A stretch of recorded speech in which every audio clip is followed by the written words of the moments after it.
ఇశ్రాయేలు ప్రజలు ఐగుప్తును విడిచిపెట్టి వారు బిడ్డలతో కుటుంబాలతో కూడా కలిసి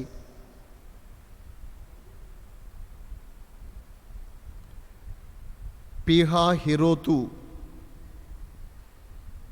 ఎదుట మిగ్దోలుకు సముద్రానికి మధ్యన ఉన్న బయల్సెఫోను అనేటువంటి ఆ ప్రదేశానికి వారు వచ్చినప్పుడు ఏం జరిగింది అనేది ఈ 14వ అధ్యాయంలో మనం చూస్తాం. ఇశ్రాయేలీలు ఐగుప్తు నుంచి విడుదల పొంది దేవుని యొక్క బాహుబలం చేత దేవుడు వారి కొరకు జరిగించిన గొప్ప అద్భుతాలను బట్టి ఫరో అతని అధికారులు అతని మంత్రులు వాళ్ళంతా ఇశ్రాయేలీలను పోనీయండి, దేశం పాడైపోయింది అని చెప్పినప్పుడు ఇశ్రాయేలీలు బయలుదేరి వెళ్ళిపోవడానికి వీలైంది. ఆ తరువాత ఫరో ఇశ్రాయేలీలను ఎందుకు పోనిచ్చమ్మను అనుకుని ఇప్పుడు ఇశ్రాయేలీలు సముద్రానికి ఈ అరణ్యానికి మధ్యలో చిక్కారు, మన చేతికి చిక్కారు, ఇప్పుడు వారిని నాశనము చేయదుమనుకొని ఫరో అతని శ్రేష్టమైన రథాలు సిద్ధపరచుకుని తన అధిపతులతో కూడా బయలుదేరి ఇశ్రాయేలీలు సాగి వెళ్తున్నప్పుడు వాళ్లను వెంబడిస్తారు. ఆ సమయంలో ఇశ్రాయేలు ప్రజలు వెనుక తట్టు చూచి, వెనుక అనగా తమను వెంబడిస్తున్నటువంటి ఫరో సైన్యాన్ని చూచి, ఫరో యొక్క రథాలను చూచి, అతని సైన్యాన్ని చూచి భయపడిపోయారు. ముందు చూస్తే చెప్పండి, ముందు చూస్తే సముద్రం, వెనుక చూస్తే ఫరో సైన్యం. ఈ పరిస్థితి మధ్యలో ఇశ్రాయేలీలు ఉండి వాళ్ళు చాలా భయపడి మిక్కిలి భయపడిపోయి తమ నాయకుడైనటువంటి మోషే మీద వారు ఇలా మాట్లాడారు, మమ్మల్ని ఐగుప్తులో నుండి ఎందుకు తీసుకొచ్చావయ్యా? మేము ఈ ఐగుప్తులో ఈ అరణ్యములో మేము ఇక్కడ చచ్చుటి కంటే ఆ ఐగుప్తులో వాళ్ళకి దాసులుగా ఉండే మేలై ఉండేది కదా, మమ్మల్ని చంపుటకి ఇక్కడికి తీసుకుని వచ్చారా అని దైవదాసుడైన మోషే మీద ఇశ్రాయేలు ప్రజలు విరోధంగా మాట్లాడారు.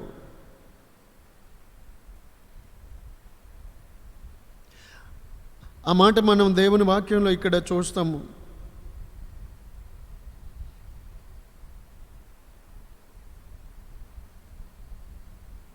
పదకొండవ వచనములో, ఈ అరణ్యములో చచ్చుటకు మమ్మను రప్పించేవా?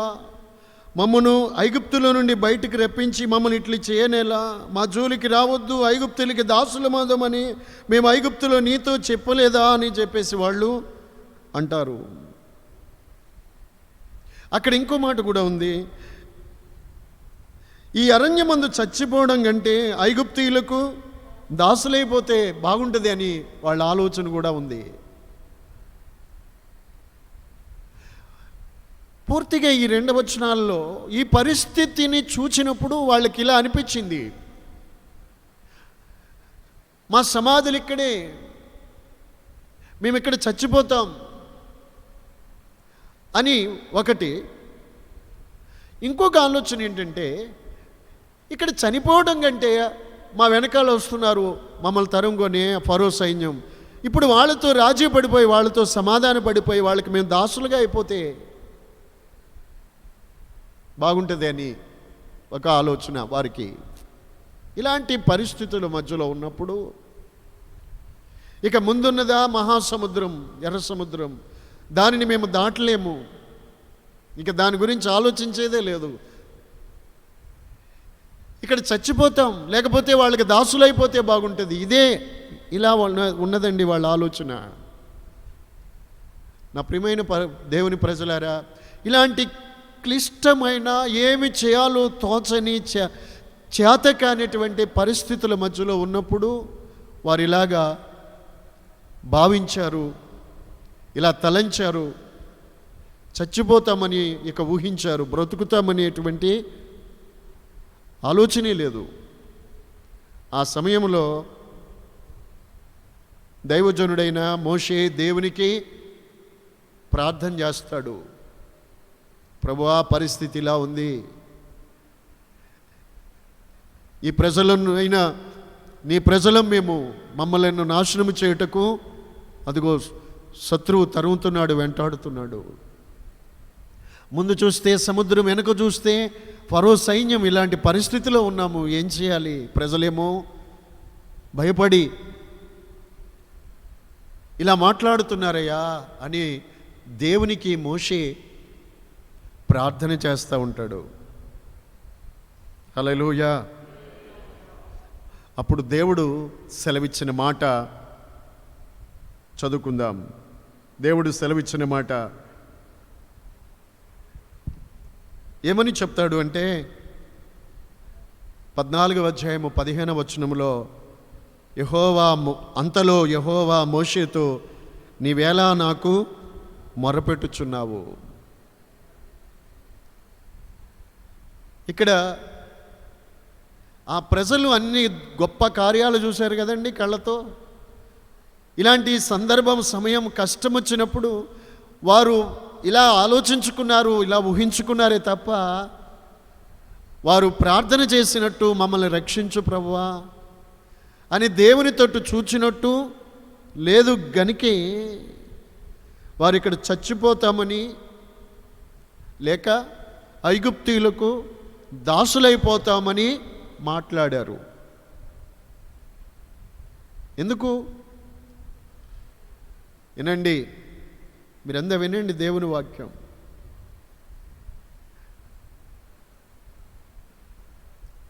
వాళ్ళు ఇలాగ తలంచారు.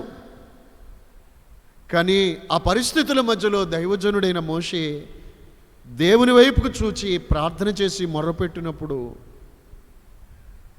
అంతలోనే దేవుని యొద్ద నుండి ఒక సమాధానం, దేవుని యొక్క మాట ఏమని అనిపిస్తుంది అంటే,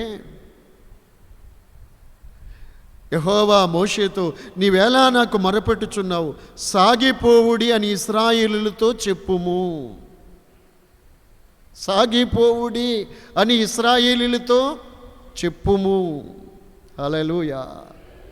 అంటే ఇంతవరకు ఐగుప్తును విడిచి అరణ్యము దాకా, సముద్రము వరకు, ఇంతవరకు వారు వచ్చారు.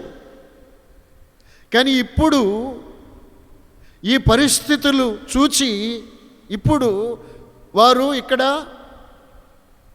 ఆగిపోయారు. చచ్చిపోతే బాగుండని, చచ్చిపోతామని, ఐగుప్తీయులకు దాసులు లేక దాసులము అయిపోదామని అనుకున్నారు. అంటే సాగిపోయేదేమీ లేదు కదా. సాగిపోదామనే ఉద్దేశము, విశ్వాసము లేదు కదా. అందుకని దేవుడు ఈ మాట చెప్పారండి, వారిని సాగిపోవుడి అని చెప్పు. దాసులమైపోదాము అని కాదు. ఇక్కడ చచ్చిపోతాము అని అనుకున్నారు, అది కాదు, సాగిపోవుడి అని చెప్పు. కొన్నిసార్లు మనుషులంగా మనం కూడా ఎన్నో అద్భుతాలు మన దేవుని వలన చూసినా, పరిస్థితులు ఇలా ఇశ్రాయేలీయులకి ఇలా వచ్చినట్టుగా పరిస్థితులు మనకును వచ్చినప్పుడు మనం చేయాల్సింది చేయకుండా, కన్నులతో చూచిన వాటిని బట్టి హృదయములో భీతి చెంది మనం కూడా అనుకుంటూ ఉంటాం, ఇక అయిపోయింది నా పని, ఇక అయిపోయింది, ఇక ముందుకి వెళ్ళలేం, ఇక అయిపోయింది. ఇలాంటి ఆలోచనలు, లేదా వెనక్కి తిరిగిపోయేటువంటి ఆలోచనలు.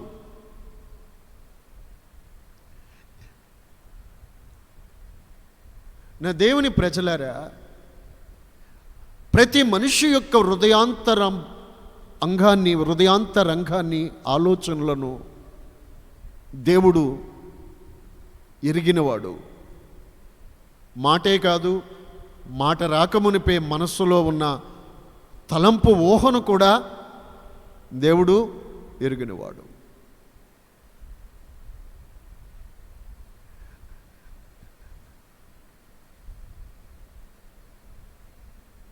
ఎలాంటి పరిస్థితికైనా ఆయన నమ్మదగినవాడు, ఎంతైనా ఆయన నమ్మదగినవాడు. ఆయనకు సమస్తము సాధ్యమేనని మనం గుర్తించాలి ఈ అధ్యాయములో, ఈ వాక్యము ద్వారా. ఎంతైనా ఆయన నమ్మదగినవాడు, అన్నీ ఆయనకు సాధ్యమే. ఇంతవరకు నడిపించి, మనల్ని విడిపించి, మనల్ని ప్రేమించి ప్రాణమిచ్చిన వాడు మనల్ని ఇక్కడ విడిచిపెడతాడు అని మనము అనుకోరాదు, తలంచుకోకూడదు. అలాగా ఇశ్రాయేలీలాగా తలంచుకోకూడదు. మనం చనిపోతాం, కన్ఫర్మేషన్. ఇక్కడ చనిపోతాం అనుకున్నారు వాళ్ళు. నా ప్రియులారా, దేవుడు తన ప్రజలను నడిపించే దాంట్లో ఆయనకు ఒక ఉద్దేశం ఉంటుంది. నిన్ను లేక నన్నైనా, మనలో ఎవరినైనా ఆయన నడిపిస్తున్న దాంట్లో ఒక ఉద్దేశం ఏదో ఉంటుంది దేవునికి మన మీద. అది మనము ఎరగాలి. అందుకొరకు మనము దేవుని స్తుతించాలి, సహనముతో ఓర్పుతో నిలబడాలి. మన దేవుడు మంచివాడు, మనల్ని నాశనము చేయవాడు, మన చెయ్యి విడిచిపెట్టేవాడు కాదు, మనల్ని సిగ్గుపడనీయడైనా అని మనము గుర్తించాలి. అలా అనుకోలేదు ఇశ్రాయేలీయులు. ఇక్కడ చచ్చిపోతాం, ఇక్కడ మేము నాశనమైపోతాం ఖాయం అనుకున్నారు. కానీ దేవుని ఉద్దేశం వేరు. దేవుడు ఎందుకు తీసుకెళ్తున్నాడు అలాగా తర్వాత చూస్తాము. దేవుని యొద్ద నుండి వచ్చిన మాట మోషే మొరపెట్టినప్పుడు సాగిపోమని చెప్పు అన్నారు. ప్రైజ్ ది లార్డ్, హల్లెలూయా. అలాగా దేవుని మాట విని, అంతవరకు వారికి ఆ ఉద్దేశం లేదిక, సాగలేమనే. అయితే వాళ్ళకి దాసులనే అయిపోవాలి, లేకపోతే చచ్చిపోవాలి, ఇంతే తప్ప సాగిపోదామనే ఉద్దేశము లేదు, అయిపోయింది. అలాంటి సందర్భములో దేవునికి మొరపెట్టినప్పుడు అద్భుతంగా దేవుడు వారికి వరకు ఇచ్చిన మాట సాగిపోండి అని. హల్లెలూయా. దేవుడు వాళ్ళకి చెప్పిన మాటను బట్టి మోషే చెప్పారు వాళ్ళతో, మీరు భయపడకండి. చక్కటి మాట చూడండి. నేడు మీరు చూస్తున్న, బైబిల్ చూడాలని లేదండి మీకు? నేడు మీరు చూస్తున్న ఐగుప్తీయులను ఇక మీదట మీరు ఎన్నడూ చూడరిక. Praise the lord. మీరు భయపడవద్దు, ఊరికే నిలుచుండి చూడండి.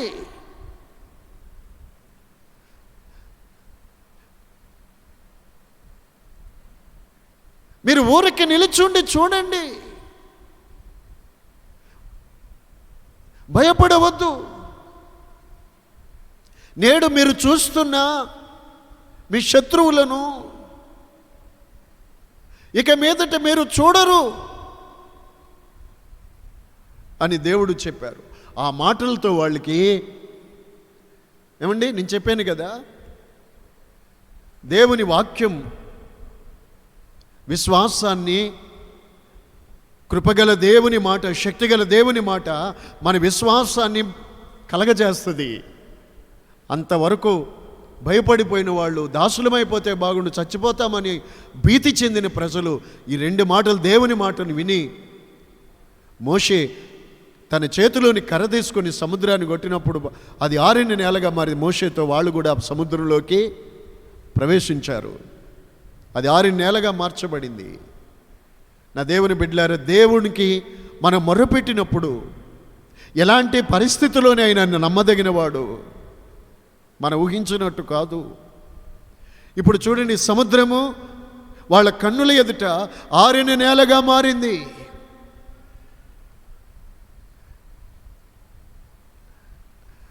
అందులో పడి ఇశ్రాయేలు ప్రజలు ఆరిన నేల మీద నడిచిపోతున్నారు. ఆ తరువాత అదే మార్గములో ఐగుప్తీయులు కూడా వచ్చారు. అయితే అంతవరకు వారికి ముందు నడిచిన దేవదూత ఇశ్రాయేలులకి ఐగుప్తీయులకి నడుమ మధ్యలో ప్రవేశించింది ఆ మేఘం.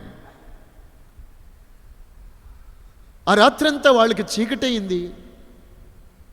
దేవుని ప్రజలకు ఆ మేఘం, దేవుని సన్నిధి వారికి వెలిగించి నడిపించింది. దేవుడు అద్భుతంగా తన ప్రజలను కాపాడుకోగలడు. నిన్ను నన్ను ఏ పరిస్థితిలోనైనా ఎలా కాపాడుకోవాలో అది ఆయనకు తెలుసు. మనల్ని గూర్చి ఆయన అశ్రద్ధ వహించువాడు కాదు. విశ్వసించిన వాళ్ళు, నమ్మిన వాళ్ళు దేవుని స్తుతించండి.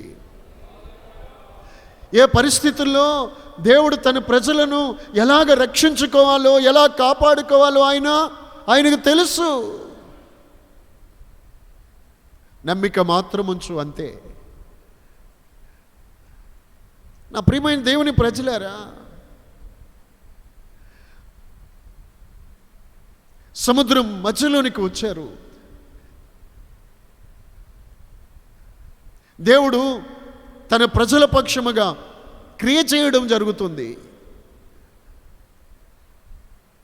ఫరో యొక్క శ్రేష్టమైన రథాలు, గుర్రాలు అంతవరకు ఒడివడిగా తరిముకొచ్చిన వారు ఇప్పుడు సముద్రం మధ్యలో ఇరుక్కున్నారు. వారి రథచక్రాలు ఊడిపడిపోతున్నాయి. దేవుడు అద్భుతాలు చేసే దేవుడు, మనం ఆరాధిస్తున్న ప్రభువైన యేసుక్రీస్తు. వారి రథచక్రాలు ఊడిపడిపోతున్నాయి. అంటే చక్రాలకుండే శీల దేవుడు తప్పించాడు, తొలగిపోయింది, ఊడిపోతున్నాయి. చక్రాలు దొర్లిపోతే, పడిపోతే గుర్రాలు ఎంత పరిగెట్టిన రథాలు రావు కదండి. ఇశ్రాయేలులు సాగిపోతున్నారు. వారికి ఏమి ఆటంకం కలగలేదు. సముద్రం మధ్యలో వాళ్ళు సాగిపోతున్నారు. దేవుని మహిమ సన్నిధి వారికి దారి చూపెడుతుంది, వెలుగు. వాళ్ళు సాగిపోతున్నారు. ఆ రాత్రి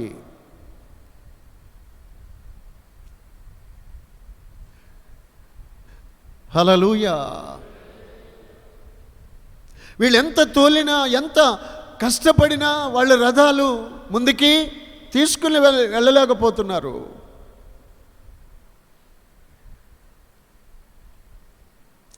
ఆ తరువాత ఇశ్రాయేలీయులందరూ ఆ దరి చేరారు.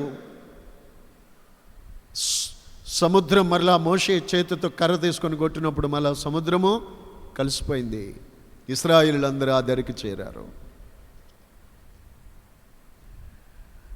మరోసారి మీకు ఈ సంగతి, ఈ చాప్టర్లోని విషయం ఈ రాత్రి మీకు గుర్తు చేస్తున్నాను.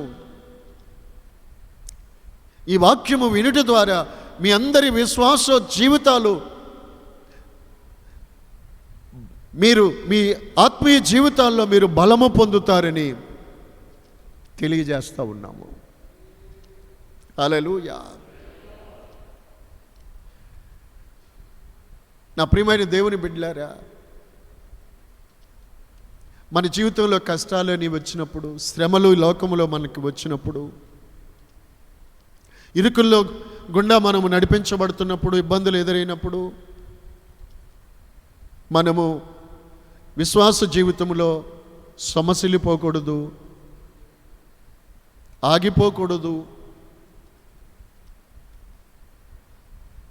దేవుని కనికరాన్ని మర్చిపోకూడదు, దేవునికి విరోధంగా మాట్లాడకూడదు. ఆయన ప్రేమ ఎన్నడూ మారదు.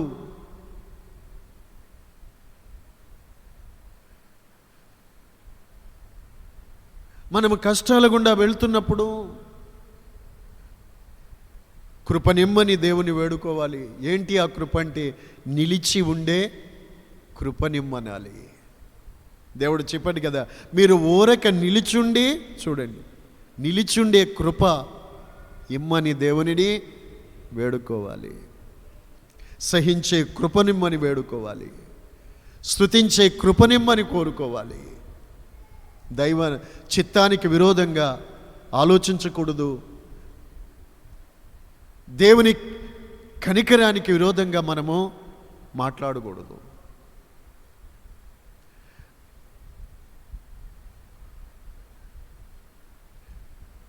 అవిశ్వాసులుగా తయారవ్వకూడదు. సాగిపోవాలి. హల్లెలూయా. ఎటు సాగిపోవాలి? ఎటండి? సియోను వైపుకు సాగిపోవాలి. కనాను వైపుకు సాగిపోవాలి. సాగిపోమని చెప్పింది అదే. కనాను వైపుకు సాగిపోవాలి. ఇంతవరకు వచ్చారు కదా, సాగిపోండి. ఇంకా ఆ విశ్వాస యాత్రను సాగిపోండి, ఆగిపోకూడదు. Praise the Lord. దేవుని స్తుతించడానికి సిద్ధంగా ఉన్నారా?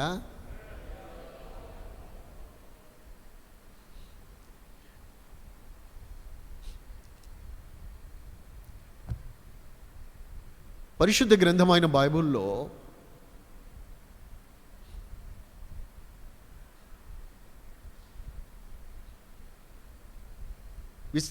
హెబ్రీయులకు రాసిన పత్రిక 12వ అధ్యాయంలో 2వ వాక్యాన్ని మనం చదువుకున్నట్లయితే, ఇలా చూడండి, కాస్త అందరూ ఇలా చూడండి. విశ్వాసమునకు కర్తయు దానిని కొనసాగించువాడు అయిన యేసు వైపు చూచుచూ మన ఎదుట ఉంచబడిన ఈ పందెములో ఓపికతో పరిగెడుదాం, లేక సాగిపోదాం.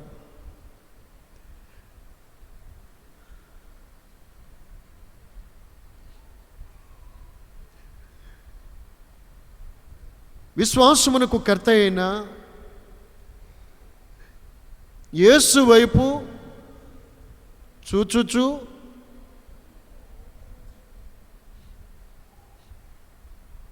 మన ఎదుట ఉంచబడిన పందెములో ఓపికతో పరిగెడదాం.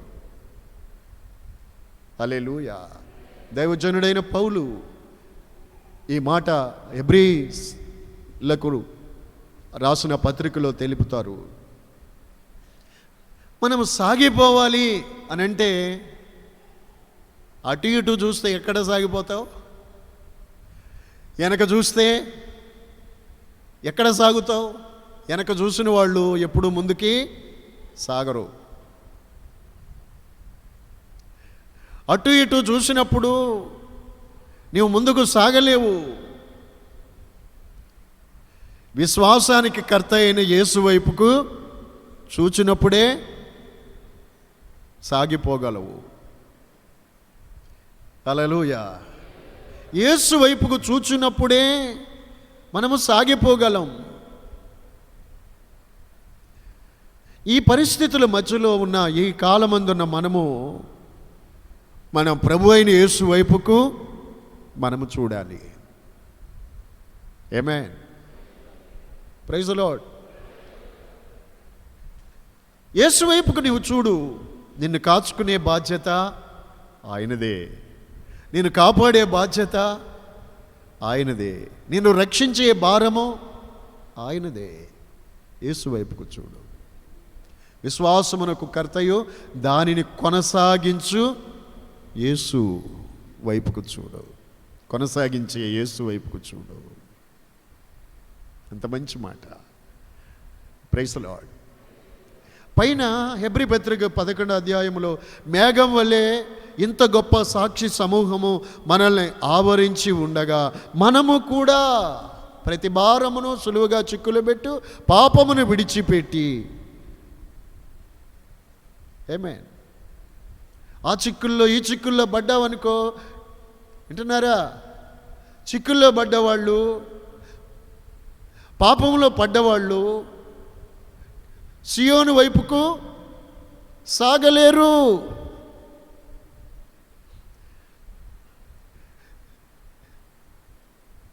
సియోను వైపుకు సాగలేరు. యేసు వైపుకు చూచినప్పుడే, యేసు వైపుకు చూచువారే ఆయన వారిని, వారి విశ్వాస జీవితాన్ని దరిచేర్చగలుగుతాడు. ఆమేన్. కనుక ఈ సందర్భాల్లో, ఈ పరిస్థితుల్లో, ప్రపంచంలో ఉన్న ఈ ప్రతికూలమైన పరిస్థితుల వైపుకు కాక మన ప్రభు అయిన యేసు వైపుకు మనము చూడవలెను. అదే నిజమైన విశ్వాసుల యొక్క గురి. ఆమేన్. యేసు వైపుకు చూడాలి. అక్కడ వాక్యం కింద మీరు ఒకవేళ మీ బైబిల్లో గుర్తు లేకపోతే పెన్నుతో గీత కొట్టండి, గుర్తుపెట్టుకోండి. ఇలా చూడండి కాస్త.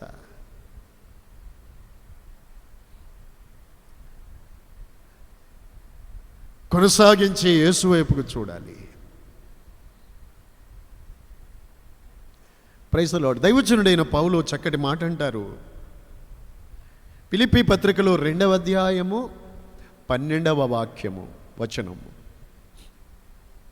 అక్కడ అంటారు చూడండి, నేను మీ ఎదుట ఉన్నప్పుడు మీరు ఎలాగో నడిచారో, ఎలా ప్రవర్తించారో, నేను మీ ఎదుట లేని ఈ కాలమందు కూడా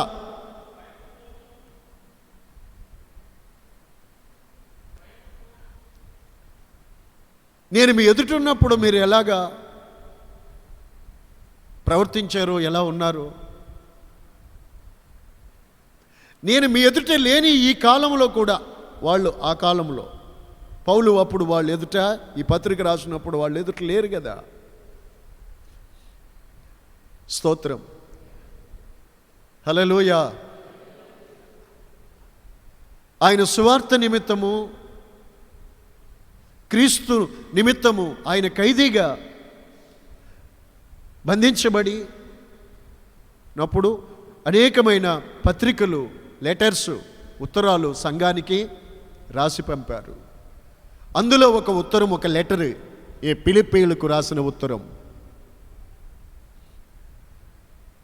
అందులో ఈ మాట చెప్పారు వారికి, నేను మీ ఎదుట ఉన్నప్పుడు మీరు ఎలాగూ నడుచుకున్నారో, నేను మీ ఎదుట లేని ఈ కాలమందును కూడా మీరు భయముతోనూ వణుకుతోనూ మీ సొంత రక్షణను కొనసాగించండి. మీరు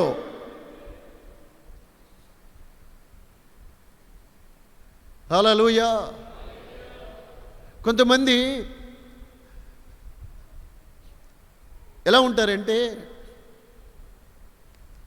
తల్లిదండ్రులు ఎదుటున్నప్పుడు పిల్లలు కొంతమంది బుద్ధిగా ఉంటారు. తల్లిదండ్రులు ఎదుట లేనప్పుడు, తల్లిదండ్రులు దూరంగా ఉన్నప్పుడు, తల్లిదండ్రులకి కనపడినప్పుడు భయం లేకుండా ప్రవర్తిస్తారు. అలాగే కొందరు విశ్వాసులు కూడా దైవ సేవకులు ఎదుటున్నప్పుడు భక్తిగా కనబడతారు, బుద్ధిగా మాట్లాడతారు, భక్తిగా అనిపిస్తారు. అలాగే దైవ సేవకులు ఎదుట లేనప్పుడు బుద్ధిహీనులుగా కూడా కొందరు ప్రవర్తిస్తూ ఉంటారు. Praise the lord. పాఠశాలలో ఉపాధ్యాయుడు ఎదుటున్నప్పుడు టీచరు ఎదుటిన్నప్పుడు పిల్లలు చాలా సైలెంట్గా ఉంటారు. అలాగే టీచరు ఎదురు లేకపోయేసరికి ఆ రూమ్ అంతా గోలగోల చేస్తూ ఉంటారు. దైవజనుడైన పౌలు చూడండి ఈ మాట చెప్పారు, నేను మీ ఎదుటున్నప్పుడు మీరు ఎలాగో నేను మీ ఎదుట లేనప్పుడు కూడా అలాగే. ఎలాగా? భయముతో. దైవజనుడు ఎదుటున్నప్పుడు ఫిలిప్పీ సంఘస్థులు ఎలా ఉన్నారంటే భయముతోనూ వణుకుతోనూ దేవుని ఎడల విధేయత కలిగి జీవించారు కదా. ఇప్పుడు కూడా నేను మీ ఎదుట లేని ఈ కాలమందు కూడా మీరు భయముతోనూ వణుకుతోనూ మీ సొంత రక్షణను కొనసాగించండి. హల్లెలూయా, హల్లెలూయా. మీరు కొనసాగించండి. భయముతోనూ వణుకుతోనూ మీ సొంత రక్షణను కొనసాగించండి. మరో మాట చూడండి, 2 తిమోతి పత్రికలో 3వ అధ్యాయము 8-9 వచనాల్లో చదువుకున్నట్లయితే, ఎన్నే ఎంబ్రే అనేవారు మోషేని ఎదిరించారు ఆ రోజున. అలాగే వీరును చెడిన మనసు కలిగి సత్యమును విశ్వాస విషయంలో భ్రష్టులైపోయి సత్యమును ఎదిరిస్తారు. అక్కడ చూడండి, గనుక వారి యొక్క ముందుకు సాగరు. ఎందుకు సాగుతారు సరేండి? సత్యమును ఎదిరించినప్పుడు విశ్వాస విషయంలో వారు మనస్సు చెడిపోయినప్పుడు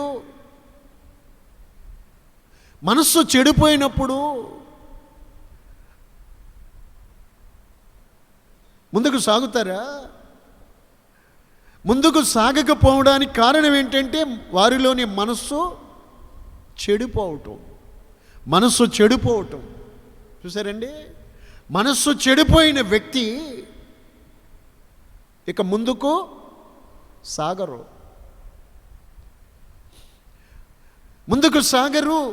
చాలామంది జీవితాలు ఈ రోజుల్లో అలాగనే ఉన్నాయి. ఇంతవరకు వచ్చారు. హలో నా దేవుని బిడ్డలారా, మిమ్మల్ని ప్రేమతో నా చేతులెత్తి మీకు చెబుతున్నానండి. మీరు ఎలా వింటున్నారో, ఎలా ఉపదేశం పొందుతున్నారో, ఎలాగ ప్రవర్తిస్తున్నారో, మీరు పొందిన మీ రక్షణ విషయంలో ఎలా సాగుతున్నారో, లేక ఎక్కడ ఏ విధంగా మీరు పడిపోయి పాడైపోతున్నారో ఒకసారి ఆలోచించండి. వాక్యం వింటున్నారు కదా. భయముతోనూ వణుకుతోనూ మీ సొంత రక్షణను కొనసాగించుకోవాలి. ఆయన వచ్చే వరకు,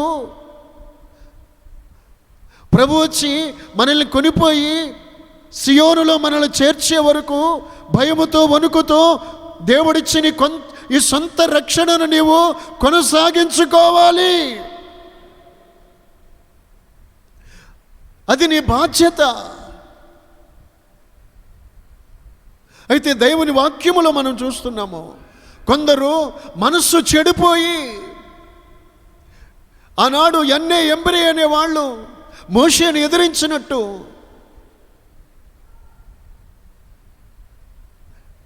వారి మనస్సాక్షి చెడిపోయి నందువల్ల వారు ఇక ముందుకు సాగకపోవడానికి కారణం మనస్సు చెడిపోవడమే. నా ప్రియమైన దేవుని బిడ్డలారా, మీరు ఆలోచన చేయాలి. ఈ వాక్యం మీ ద్వారా ఈ రాత్రి ప్రభు నీతోనే మాట్లాడుచున్నాడని గుర్తెరగండి. నీ మనస్సు చెడిపోతే నీవు ప్రభువుతో సాగలేవు.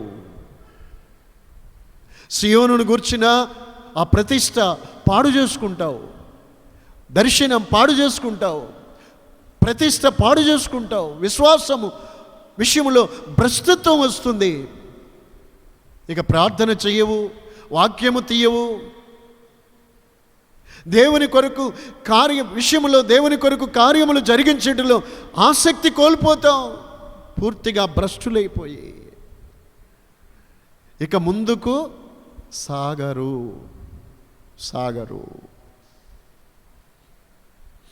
నా ప్రియమైన దేవుని బిడ్డలారా, ఒకవేళ నీవు ముందుకు సాగకపోతే ఏమి జరుగుద్ది? అక్కడే ఆగిపోతే, మనసు చెడిపోయి ఇక్కడే ఇంతటితోనే నీవు ఈ విశ్వాస జీవితాన్ని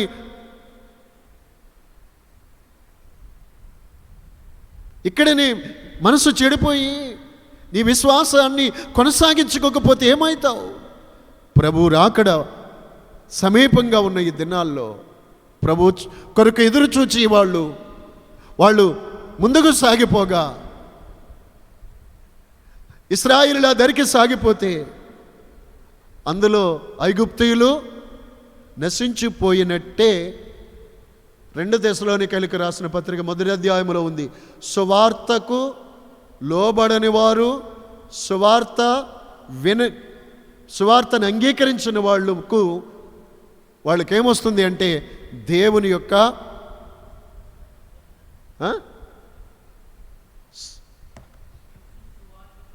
సువార్తకు లోబడని వారికి, ఇంకో మాట ఉంది కదా, చదువు, అదే కరెక్ట్, చదువు.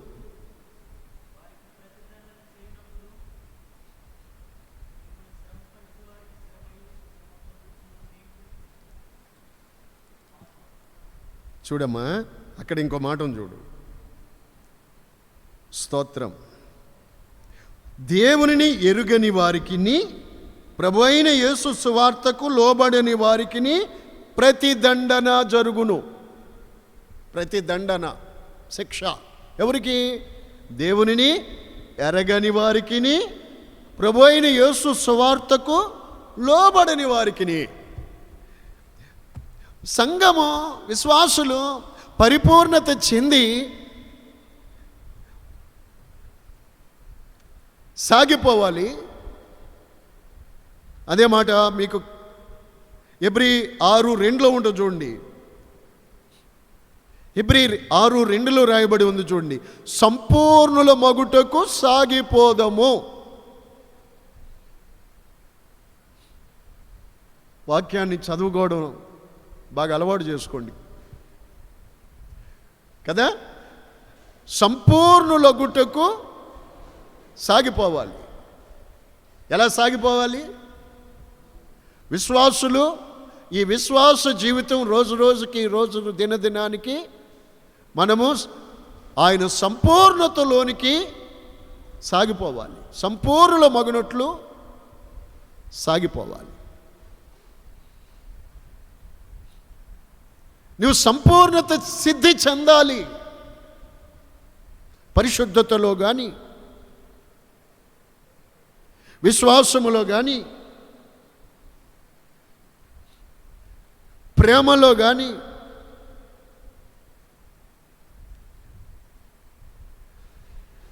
సంపూర్ణులగునట్లుగా సాగిపోవాలి. ఈ సంపూర్ణులైన వారు ప్రభు యొక్క రాకడలో వారు ఈ సంపూర్ణ సిద్ధి చెందిన పరిశుద్ధులే రేపు ప్రభు రాకడలో ఎత్తబడతారు. సంపూర్ణులు కానివారు, సువార్తని ఎరగని వారు, సువార్తకి లోబడని వారు, సువార్తని ఎరగని వారు బయటవారు. అసలు సువార్త అయిన వారు కూడా ఉన్నారు, సువార్తని ఇని లోబడని వారు ఉన్నారు. ఈ రోజున సంఘాల్లో కూడా సువార్తకు లోబడకుండా ఉంటున్న వాళ్ళు ఉన్నారు. వీరందరికీ ప్రతిదండన శిక్షా దినములు వచ్చినప్పుడు సంపూర్ణ సిద్ధి పొందిన వాళ్ళు, ఇదిగో ఇలాంటి సముద్రం ఎదురైన ఫరో సైన్యం తరుముకొచ్చిన శ్రమలు, అందులో దేవుని వైపుకు చూసి సాగిపోయిన వాళ్ళు, ప్రభు కొరకు ఏదైనా భరించిన వాళ్ళు, సహించిన వాళ్ళు, విశ్వాసాన్ని కాపాడుకొనుచు భ్రష్టులు కాకుండా విశ్వాసాన్ని కొనసాగించుకున్న వాళ్ళు ప్రభు రాకడలో కొనుపబడతారు. Praise the lord.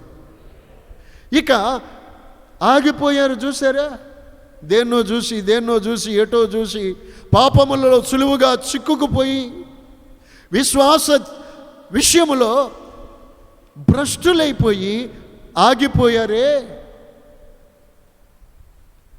వారికి ప్రతిదండన దినములో వచ్చును. వెంటనే సంఘము కొనిపోబడగా, ఏమండి అక్కడ అధ్యాయము 14వ అధ్యాయం నేర్పుతుంది మనకి 2 సంభవాలు జరిగాయి అక్కడ.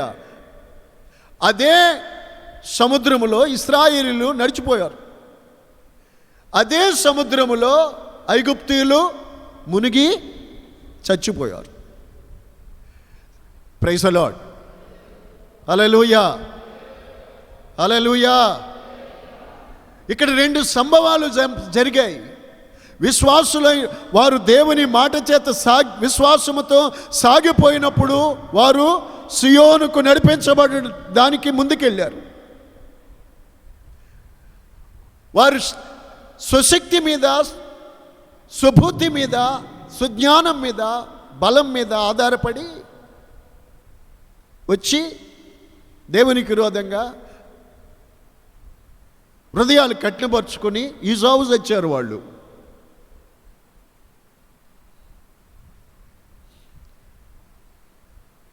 ఎర్ర సముద్రంలో పడి ఫరో, అతని రథాధిపతులు, అతని గుర్రాలు ఈ విధంగా నశించిపోయారు. అక్కడ జరిగింది అది. అదేవిధంగా రేపు ప్రభువు రాకడలో ఆయన వైపుకు చూచి, ఎంత గొప్ప మాట పౌలు చెప్పారు కదా, ఇందాక చెప్పాను, నేను మీతో ఉన్నప్పుడు ఎలాగో నేను మీతో లేని ఈ కాలమందు, ప్రజెంట్ ఈ కాలమందు కూడా భయముతోనూ వణుకుతోనూ మీ సొంత రక్షణ కొనసాగించుకోండి. అలాగా క్రీస్తు వైపుకు చూచి మీ సొంత రక్షణను, మిగతా విషయాలు మీరు చూసుకోవద్దు. అలా క్రీస్తు వైపుకు చూసేవాళ్ళు మీ సొంత రక్షణనే కొనసాగించుకోగలిగితే, మీరు సంపూర్ణ సిద్ధి చెందితే సియోనుకు చేర్చబడతారు. హల్లెలూయా. దేవుని సన్నిధిలోకి నడిపించబడతారు. ఆయన రాజ్యములోనికి అడుగు పెడతారు, చేరుకుంటారు. అందుకని ఏమి జరిగించనై ఉన్నారో దేవుని ఆలోచన ఏమై ఉందో, ఆయన సంకల్పం, మనల్ని నడిపించడంలో ఆయన ఉద్దేశం,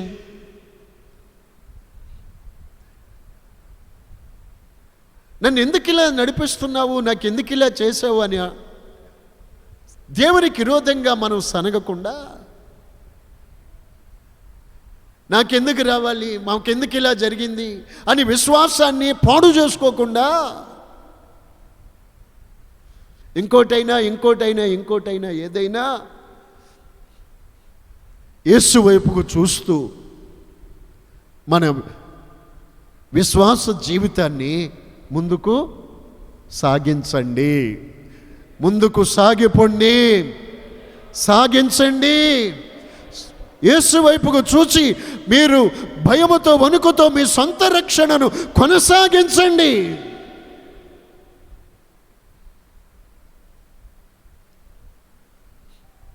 ఒకప్పుడున్న భయం ఇప్పుడు కొంతమందికి లేదు.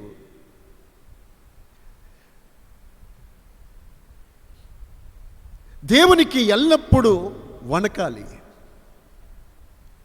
హబక్కూ గ్రంథములో ఆ మాట ఉంది చూడండి, 2వ అధ్యాయం మొదట్లోనే ఉంటుంది.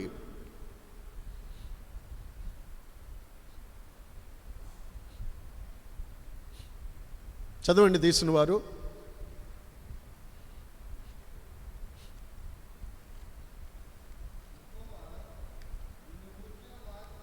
నిన్ను గూర్చిన వార్త విని నేను భయపడుచున్నాను. ఈరోజున మీరు దేవుని వార్త విని భయపడుతున్నారా? గుళ్ళో ఉండే పిల్లికి భయం ఉండదంట. దేవుడైనా భయం ఉండదు, దైవజనుడైనా భయం ఉండదు. ఎందుకని? రాను రాను రాను రాను దేవుని భయము కోల్పోతున్నారు. మోషేకి దేవుడు ఎక్కడ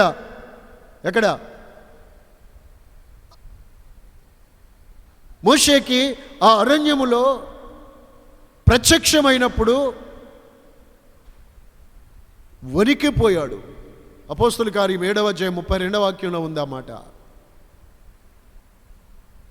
మోషేకి ఆ దేవుని యొక్క దర్శనము కలిగినప్పుడు, ఆ దర్శనము చూసినప్పుడు వణికిపోయాడు.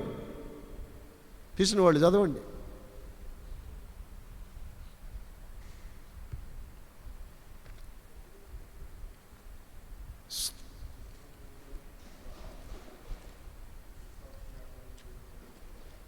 చదివిది ఏదో గట్టిగా చదవండి.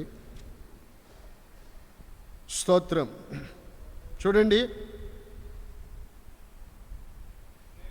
అగ్ని జ్వాలలలో ఒక దేవదూత అతనికి కనబడి, మోషే చూచి ఆ దర్శనమునకు ఆశ్చర్యపడి దాని నిదానించి చూచుటకు దగ్గరికి రాగా, నేను నీ పితరుల దేవుడను, అబ్రహాం, ఇస్సాకు, యాకోబుల దేవుడునని ప్రభువు నాకు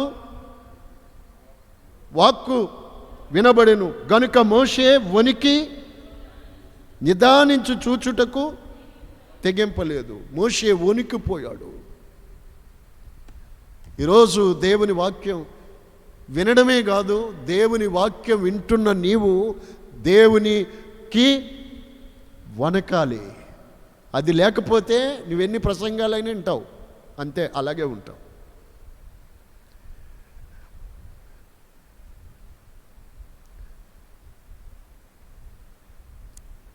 మోషే వణికిపోయాడు. దేవునికి వణకాలి, అది చాలా ప్రాముఖ్యమండి. ఈరోజు మీరు దేవుని ఎడల, దేవుని వాక్యానికి భయపడాలి, వణకాలి. మనం లెక్క లేకుండా ప్రవర్తించకూడదు. స్తోత్రం. ఈరోజు హబక్కూ గ్రంథంలో ఆ చక్కటి మాట అండి. యెషయా గ్రంథంలో కూడా అలాంటి మాట ఉంటుంది. దేవుడు అంటారు, నా మాట విని ఎవడైతే వణుకుతున్నాడో వాని నేను ఆయనే చూస్తున్నారు. అరే, దేవుని మాట వింటూ మీరు వణుకుతున్నారా?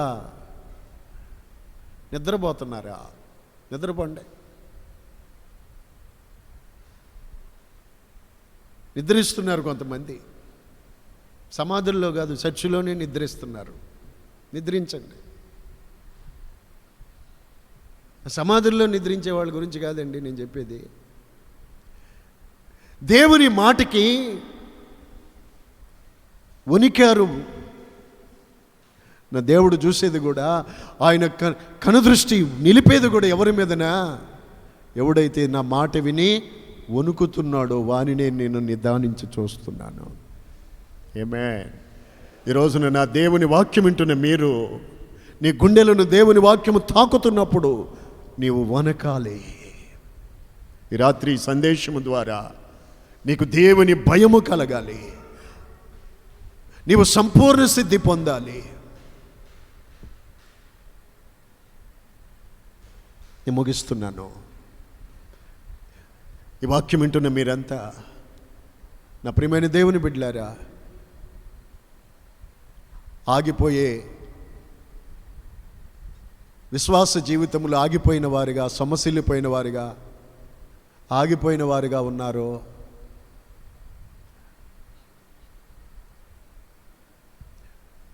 మనస్సాక్షిని చెరిపేసుకుని, మనస్సాక్షిని పాడు చేసుకుని జీవిస్తున్నారు. యేసు వైపుకు చూస్తూ భయముతో, వణుకుతో మీ సొంత రక్షణను కొనసాగించుకుంటున్నారు. మిమ్మల్ని మీరే పరిశీలన చేసుకోండి.